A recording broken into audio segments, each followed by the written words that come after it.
Hello and welcome to another episode of Acceptable Madness. My name is Scott McKinney and I'm not a doctor, so none of what I say can be used for medical advice, but it could still help you and your mental health.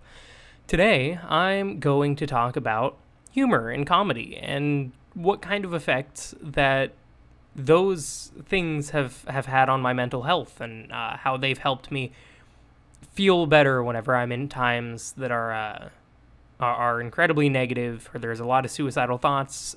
Comedy is always something that, for me, I can usually go to and enjoy in a very nice, cathartic, just relaxing kind of atmosphere, regardless of the content. So, just for starters, I'll list a few of my favorite comedians, and you might be able to make or see a trend here. But I like comedians like Bill Burr. He's definitely one of my favorites. I like Daniel Tosh, although I do not like Tosh.0. I think that is the worst show in existence. I just don't think it's very funny. But I think his stand-up is hilarious. I like Anthony Jeselnik, and someone that a lot of people don't claim to like anymore, but I still do, regardless of what has happened, is I like Louis C.K. I still think his comedy is hilarious, and I'm excited for whenever he comes back. And me liking Louis C.K. has no indication on how I feel about what he's done or any of that stuff. It's simply for face value, I enjoy Louis C.K.'s comedy. Now, the trend is, it's not that they're all men. I have nothing wrong with female comedians either, but I just typically tend to appreciate more man-driven comedy because I am... This may surprise you, but I am actually masculine a little bit. I am a man. So I like comedy that's a little bit more aimed towards me. So instead of hearing about what it's like to be a mom and breastfeeding, I like hearing about what it's like to be a dad and experiencing all those things for the first time or whatever else. And occasionally I'll dive into some more innocent and nice comedians like Jim Gaffigan or sometimes Gabriel Iglesias. Some of them, they just have much more nice, family-friendly type comedy, just like anyone from the Blue Collar Comedy Tour, just the kind of stuff that you could watch with like kids or whatever else. And in all comedy, just its sole purpose is to make people laugh. But I feel that a lot of people that struggle from mental illness and other things like that, or have gone through a lot in their life that can be viewed as negative and stressful, I feel like a lot of people tend to have a darker sense of humor, just like some of the people that I mentioned at the beginning, like Bill Burr, Daniel Tosh, Anthony Jeselnik, and Louis C.K. All of them have made different jokes, some of which are about stuff that, face value, these things are very, very unfunny, such as terrorist attacks or national tragedies or international tragedies or like the Holocaust. None of those things are inherently funny, but personally, I still find that comedy hilarious, and it's because I'm, one, not easily offended, because if I was offended easily, then I don't think I'd be handling existing as easily. I don't handle it easily, but I don't think I'd be handling it as well as I do right now, and I don't know how well I handle it, but I'm just saying it could be a lot worse. But I tend to view things that are, after a certain period of time, the best way to cope with something tragic is sometimes to try to make light of it in some way or another. That doesn't mean that I think that these things that they joke about, such as like the Holocaust, I clearly do not find that funny. That would be incredibly inappropriate. But I do think that some of the jokes that someone like Bill Burr can make about, I watched a little skit yesterday and he was talking about Adolf Hitler and how once he existed, his entire his lineage was affected because no one wanted the last name Hitler anymore. And so his joke was about how Hitler did something so incredibly horrible that no one wants to be referred to as something Hitler. But then there are people out there, or the name Adolf. No one wants to be named Adolf anymore either. But then there are people like Joseph Stalin and Jeffrey Dahmer who have perfectly normal first names, and people are still to this very day named Joseph and Jeffrey. And like Jeffrey Dahmer literally killed and ate people but the name Jeffrey is perfectly fine. And it's really funny to think about it in that kind of skewed logic, because he's totally right in what he's saying, and no one would name their kid Adolf or would want to have the last name Hitler, because that's wildly inappropriate, and no one wants to have their name synonymous with some terrible hate crime driven thing or tragedy or genocide. No one wants to be related to that in any way, shape, or form. So why is someone like Jeffrey Dahmer less deserving of their lineage like changing or whatever? So he just dives into that, and I thought it was an interesting social commentary and comedy, and I think it's hilarious. Even though I don't think what Jeffrey Dahmer did or Stalin or Hitler did is funny, I think that the way that he portrayed that was hilarious. And I think that a lot of the reason that my comedy can be a little bit darker, because Daniel Tosh has made he's made jokes about more recent tragedies, just like Anthony Jeselnik does.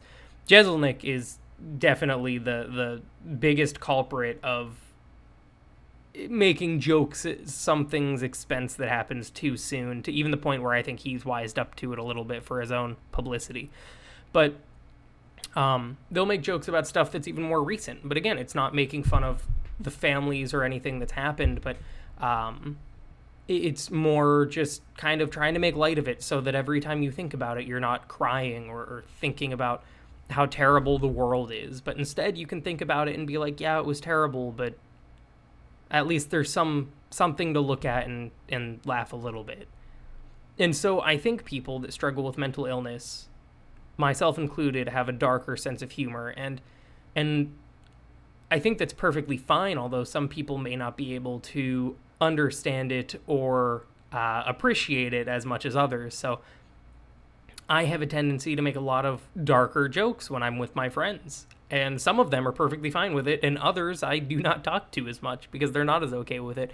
And I don't feel great about censoring my form of comedy, because I find that to be a very large part of my identity. And you know, that comedy ranges. I'm not saying that I only laugh at dark stuff, because that alone would be morbid. And then again, I did mention like Jim Gaffigan, but you know, anything can be funny as long as you're okay with looking at it in a light that isn't like missing the point. So obviously, as long as you're looking at the Holocaust and understanding that it is this massively terrible, terrible, terrible thing, but then you can look at Bill Burr's comedy about the lineage of Hitler's name. As long as you can understand and separate those two facts, where the Holocaust is awful and many people suffered and died, but you can also look at, well, this one specific thing is an interesting and somewhat comedic result of that tragedy. And I think that's perfectly fine. But, like, I don't know. My comedy has just changed so much from whenever I was, like, a kid. Because whenever I was a kid, it was all slapstick dad jokes and shit like that. Like, they weren't bad jokes, and I'm sure that there are still plenty of people out there that laugh at them, myself included, depending on the mood that I'm in.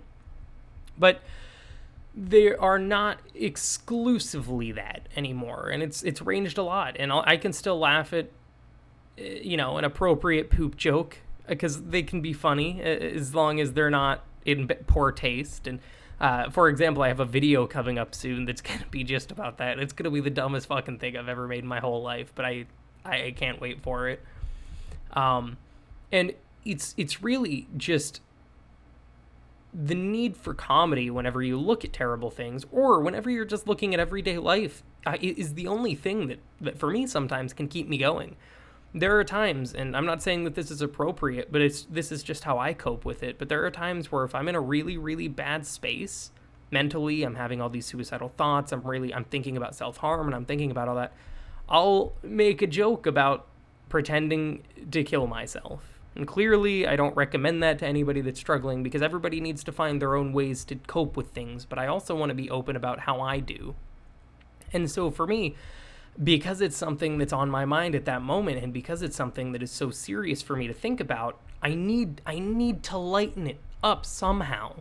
I need to, because otherwise, if you don't lighten it up, or if I don't lighten it up, then I'm just going to be constantly bombarded by these terrible thoughts.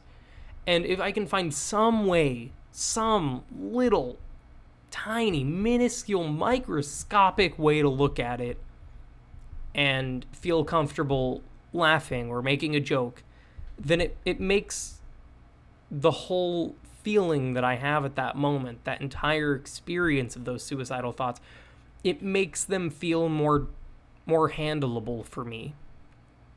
And I think that that's how a lot of people deal with stuff. And I think that some people just have varying degrees of success in how they can actually tell a joke. So I think that when Bill Burr makes a joke about Hitler's lineage, I think that the main reason that that joke comes off well is because he understands that he needs to separate the tragedy from the joke. And he does a very, very good job at deciding what's the joke and what's not. And so I think he probably has some of the same fucked up thoughts that I have. Like, there are a lot of famous comedians that have come out about, struggling with depression. One of my favorite Patton Oswalt jokes is he said that he was walking in a supermarket, and he was walking through the frozen food aisle, and all of a sudden Toto's Africa played over the speakers. And he was sitting there staring at lean cuisine meals. And so he struggles from depression. He's standing in this store, in the frozen food, looking at lean cuisine, and Africa starts playing. And he just says that that is the most depressed and most prone to suicide that he has ever felt in his whole life. And that's the joke, is just the absurdity of that situation. It's like, a lot of people think that with depression and suicidal thoughts, that the times that you're going to feel the worst or whenever something really, really terrible happens to you and you're not going to be able to deal with it. And although that could be the case some of the time, say like, for example, I made an episode a few months ago about how my dog passed away and we had to put her down. I was obviously not in the most positive, helpful mind space at that moment, but I was able to kind of, I was able to bounce back from that. But there are other times where I'll just be simply existing, just performing my day-to-day tasks, doing whatever I need to be doing or want to be doing. And all of a sudden, I'm just struck with these impulsive thoughts of killing myself in one way or another.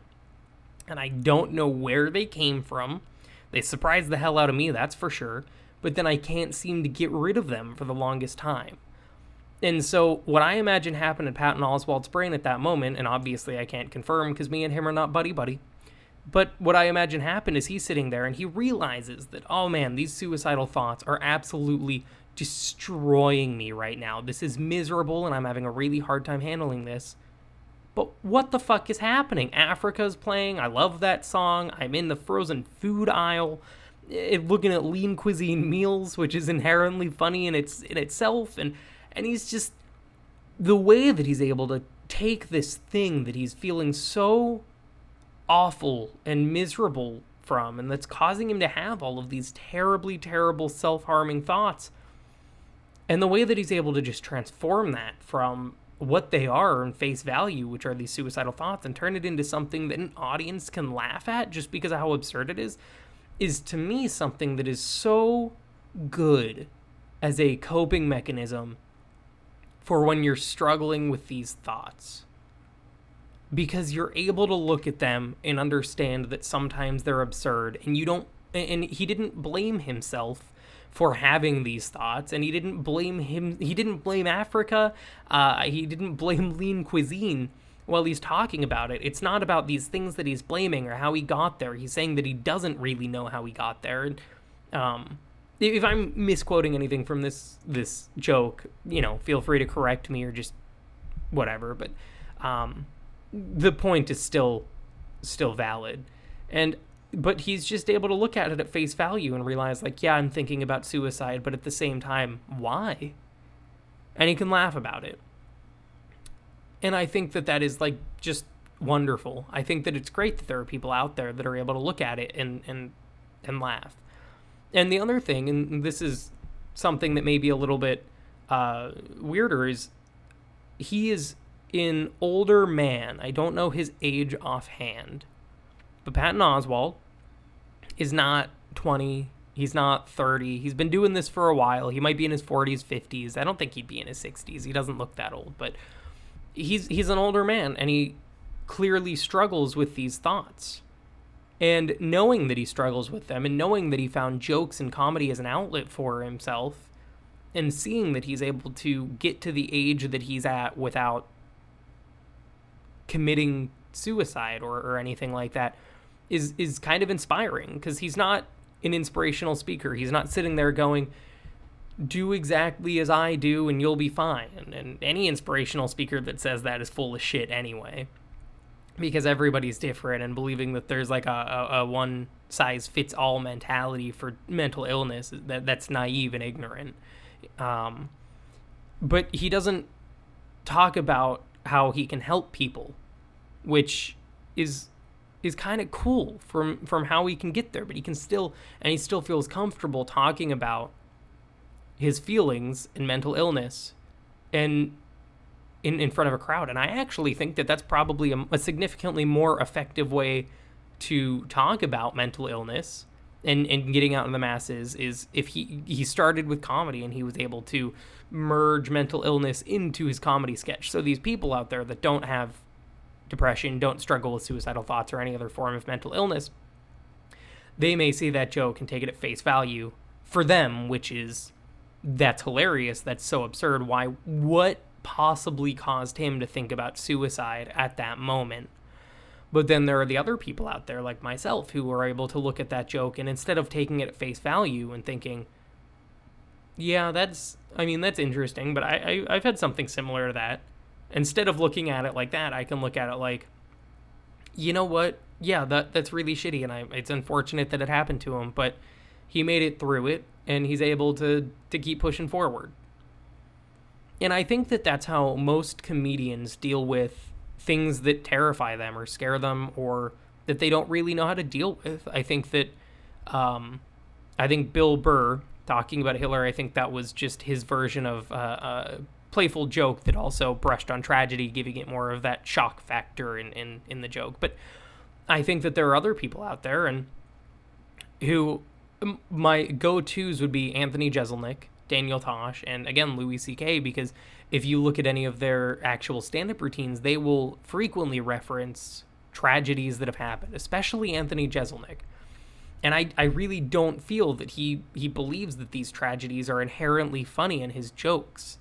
I believe that he's trying to turn them into something that he can cope better with.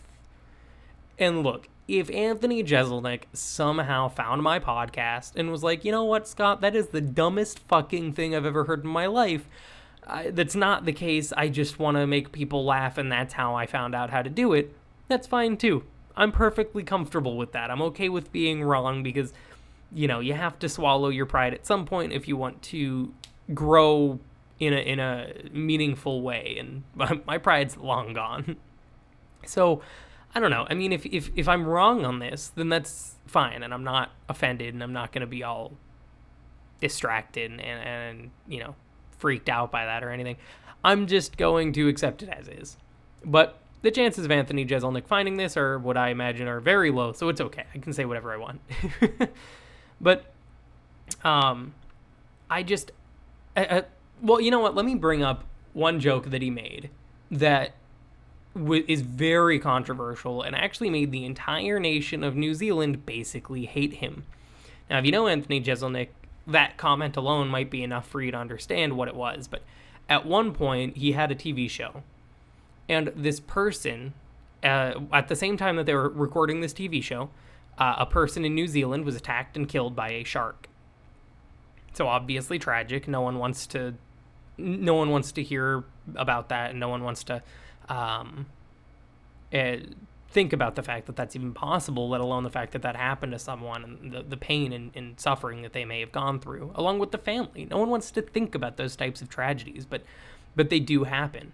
And Anthony Jeselnik thought of it more as, instead of this one guy died and it's a tragedy, he thought of it more as the human race murders millions, I don't know the numbers, but hundreds of thousands, millions of sharks a year just for shits and giggles to make like flavorless shark fin soup in some areas of the world.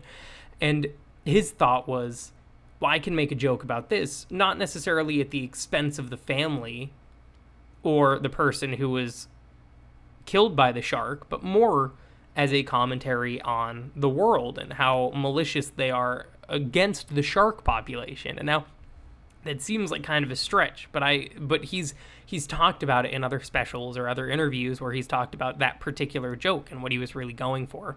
And so I think whenever he was talking, he said that he wasn't even thinking as much about why, or he wasn't even thinking about how the person died and what kind of suffering he may have gone through. He strictly like depersonalized that aspect of it and was talking much more about how humans are killing so many sharks. And for the shark species, this was kind of a win for them because they got us back for how many hundreds of thousands that we've killed of them. Again, obviously a weird way to look at it, but I kind of understand where he was coming from. And comedically, yeah, it was edgy. For damn sure it's edgy, and at the expense of a family that had no reason to be in to have that expense against them. But I still understood where he was coming from. And I still got where that joke was, and I understand that I don't think it was meant at the expense of the family or the person. I think it was just his commentary and his way of trying to say, like, hey, this is fucked too. Like, just because this one person died doesn't mean we should totally forget about all these other tragedies and this other, like, genocide that we're performing against the shark population. And it's just a skewed way to look at it. So bringing this back into my own form of comedy and my own sense of humor, I frequently make dark jokes. I make jokes about death. I make jokes about suicide. I make jokes about whatever I can make a joke about. Tragedies, people, but I'm not doing it at the expense, and I'm not trying to be the worst person ever. There are some topics that I try to avoid because I don't feel like any sort of talking about them or joking about them is appropriate.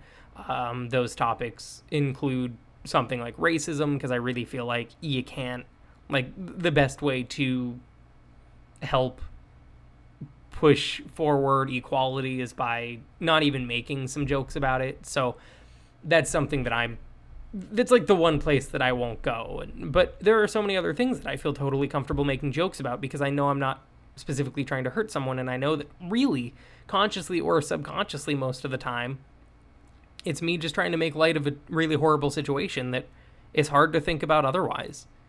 Like, sometimes it's even hard to fathom what happened. Like, let me just take a big tragedy that happened like 100 years ago at this point, like 80 years, I guess, but whenever the United States dropped the nuclear bombs on Japan, it's impossible, okay, not impossible, but it's really fucking hard for a regular person to count from the number 1 up to 180,000 or whatever the final tally count after Hiroshima and Nagasaki. But it's really hard for a person to even count that high, let alone think about that many people and how many lives were impacted. It's impossible.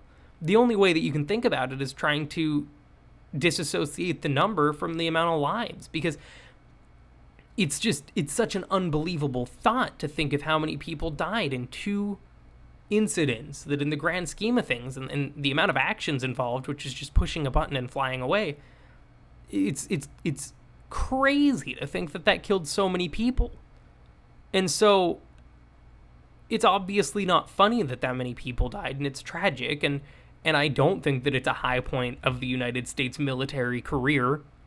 There are not many high points of the United States military career, in my opinion, but I definitely don't think that amount of impact is easy for someone to think of. So if someone tries to think about it and they have a hard time with it, they may have an easier time trying to understand it by making an unfortunate joke at the about something like that. And I don't think that those jokes make someone a bad person. I know that there are a lot of people out there that are easily offended and have a hard time dealing with jokes like that, and especially dealing with jokes that are at some group's expense or something like that. But I feel like dark humor is never meant to attack someone. I feel like it's the way that people try to cope and understand a particular situation.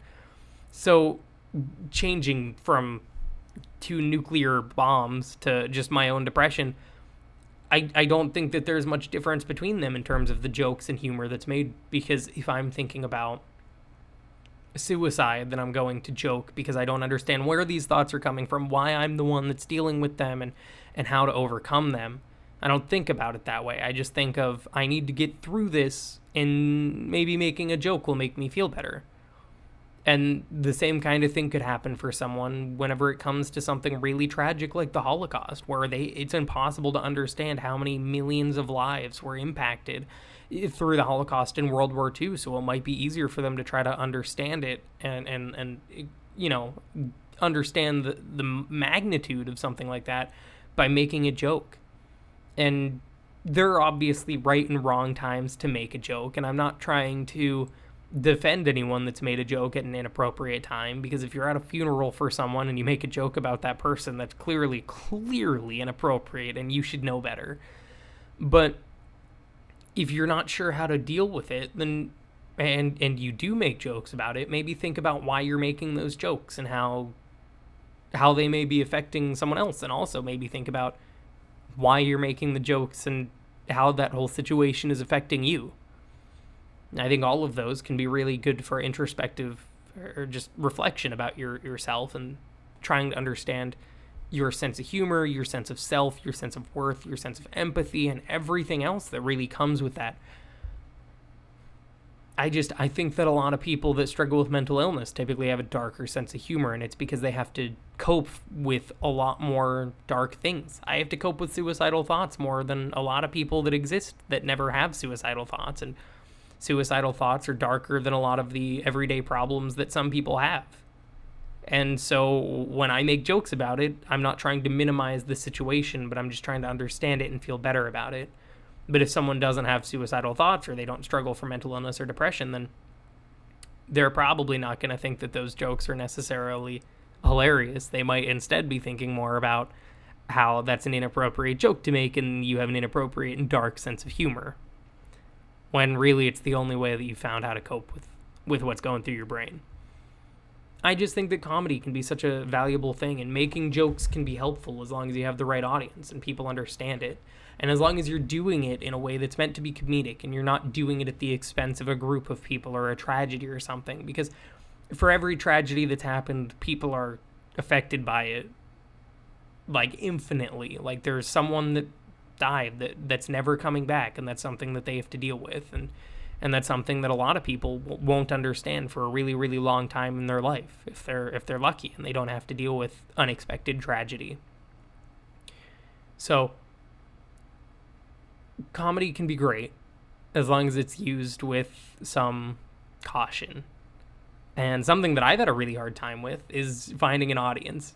I've made inappropriate jokes to people that do not find those jokes appropriate at all and don't think they're funny and have called me out on it.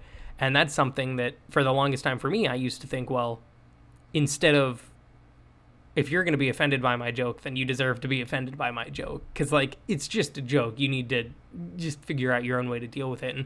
And for the longest time, I thought that. But then eventually some form of discretion entered my brain, and I decided to be a little bit better at finding an audience. So, oh, man.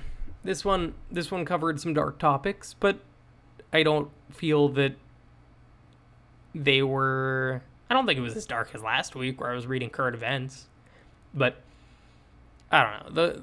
The whole thing is comedy can be a really good coping mechanism, no matter how dark or light your sense of humor is, but also know that making jokes isn't a cure-all, and that there are potentially and a lot of other underlying issues, and if jokes aren't helping you, then you need to find something else or talk to someone else who can help you.